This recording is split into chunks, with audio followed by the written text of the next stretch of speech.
মালদ্বীপের diamond jubilee international টুর্নামেন্টে বাংলাদেশ অনূর্ধ্ব 23 দল যদি ফাইনাল খেলতে চায় তাহলে অবশ্যই মালদ্বীপকে হারাতে হবে।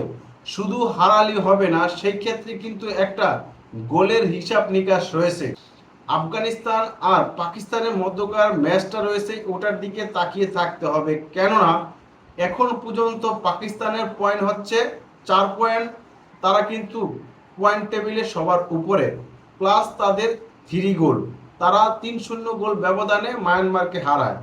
আফগানিস্তান পয়েন্ট টেবিলে দ্বিতীয়, তাদের পয়েন্ট 4, কিন্তু তাদের গোল হচ্ছে 1+। আর বাংলাদেশের পয়েন্ট হচ্ছে 2, তারা হচ্ছে যথারীতি 3 নম্বরে।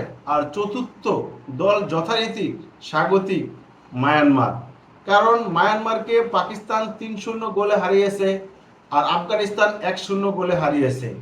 এখন বাংলাদেশের সাথে মায়ানমারের যখন খেলা হবে, সেই ক্ষেত্রে মায়ানমারকে যদি বাংলাদেশ দল 2-0 গোল ব্যবধানে হারাতে পারে আর পাকিস্তান যদি আফগানিস্তানকে হারায়, সেই ক্ষেত্রে বাংলাদেশ কিন্তু দ্বিতীয় দল হিসাবে ফাইনাল খেলবে।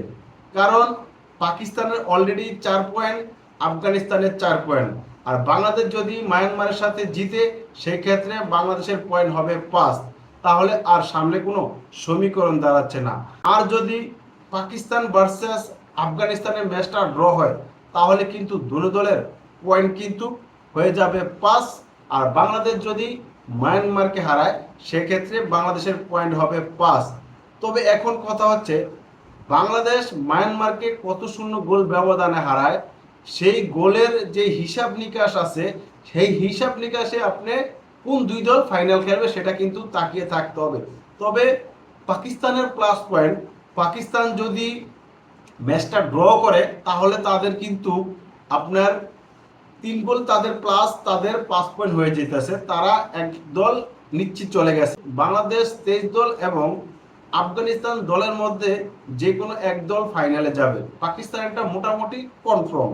তবে যদি আফগানিস্তান পাকিস্তানকে বিশাল ব্যবধানে হারায়, মনে করেন আপনার 4-0 ব্যবধানে হারিয়ে ফেলে, আর সেক্ষেত্রে বাংলাদেশ যদি মায়ানমারকে 4-0 গোল ব্যবধানে হারায় তাহলে কিন্তু পাকিস্তান মানে এই টুর্নামেন্ট থেকে ছিটকে যাওয়ার সম্ভাবনা রয়েছে। তবে এটা কিন্তু হওয়া খুবই কম, কারণ এটা সম্ভব না। পাকিস্তান দলটা কিন্তু অনেকটাই শক্তিশালী, কারণ তাদের এই দলের মধ্যে 13 জন প্রবাসী ফুটবলার রয়েছে।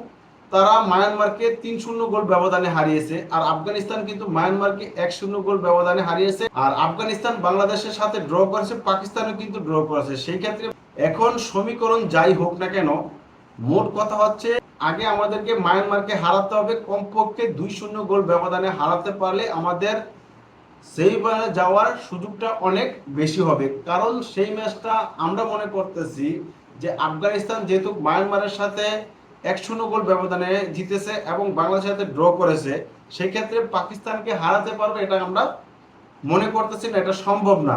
ফাইনালি বাংলাদেশের যে কাজটা করতে হবে সেটা হচ্ছে মায়ানমারকে যত বড় ব্যবধানে হারাতে পারে ততই কিন্তু বাংলাদেশের জন্য প্লাস পয়েন্ট। এটা হচ্ছে বাংলাদেশের ফাইনালে যাওয়ার একটা সমীকরণ আপনাদেরকে দিলাম। হ্যাঁ, বাংলাদেশ দল আফগানিস্তানের সাথে খুবই ভালো খেলেছে, তবে তারা অ্যাটাকিং মোডে ছিল, কিন্তু তারা কিন্তু চান্স ক্রিয়েট করেছে। ওই যে বাংলাদেশের একটা নাম্বার 9-এর ঘাটতি রয়েছে, সেটা কিন্তু এই ম্যাচের মধ্যেও আমরা দেখতে পেরেছি।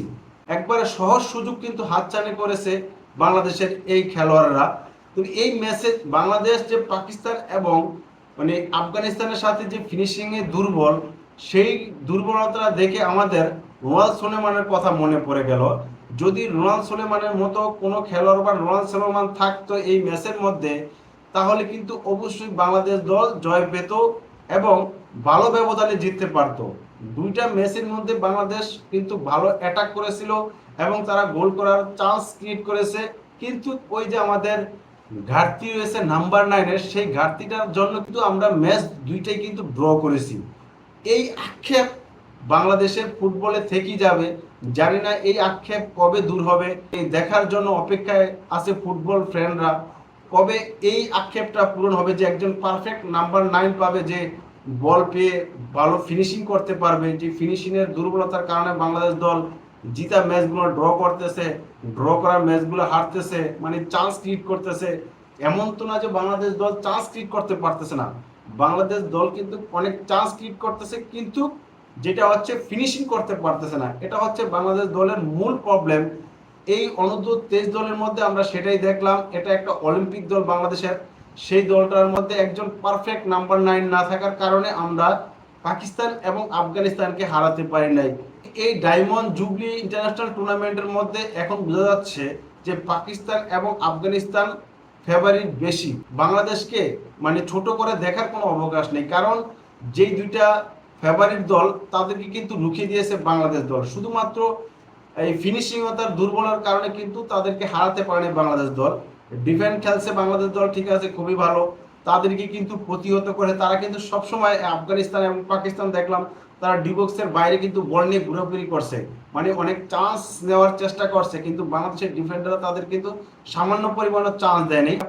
পাকিস্তান এবং আফগানিস্তানের সাথে বাংলাদেশ অনূর্ধ্ব 23 অলিম্পিক দলটা অসাধারণ খেলেছে, খুবই ভালো খেলেছে, শুধুমাত্র ফিনিশিংয়ে দুর্বল ছিল, যার কারণে বাংলাদেশ এই দুইটা ম্যাচে জয় পায়নি। এই কথাটা বললাম প্রথমে। বাংলাদেশ যদি এই টুর্নামেন্টে ফাইনাল খেলতে চায় তাহলে প্রথমত কাজ হবে মালদ্বীপকে যত ব্যবধানে, মানে যত বিশাল ব্যবধানে হারাতে পারে ততই কিন্তু বাংলাদেশের জন্য ফাইনালে ওঠার কাজটা অনেক সহজ হয়ে যাবে।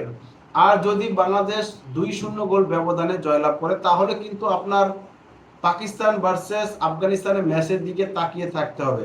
আর যদি 1-0 গোল ব্যবধানে বাংলাদেশ জয়লাভ করে সেক্ষেত্রে কিন্তু অন্ততপক্ষে পাকিস্তানকে 2-0 গোল ব্যবধানে জয়লাভ করতে হবে, তাহলে কিন্তু আফগানিস্তানকে পিছনে ফেলে বাংলাদেশ যাওয়ার সম্ভাবনা বেশি থাকবে। তারপরও কিন্তু অনেক সমীকরণ থাকবে, তবে এত সমীকরণের দিকে না তাকিয়ে প্রথমত কাজ হবে মায়ানমারকে হারাতে হবে। কারণ যেই মায়ানমারকে আফগানিস্তান হারিয়েছে, যেই মায়ানমারকে পাকিস্তানের 3-0 গোল ব্যবধানে হারিয়েছে, তাহলে আমরা কেন পারবো না?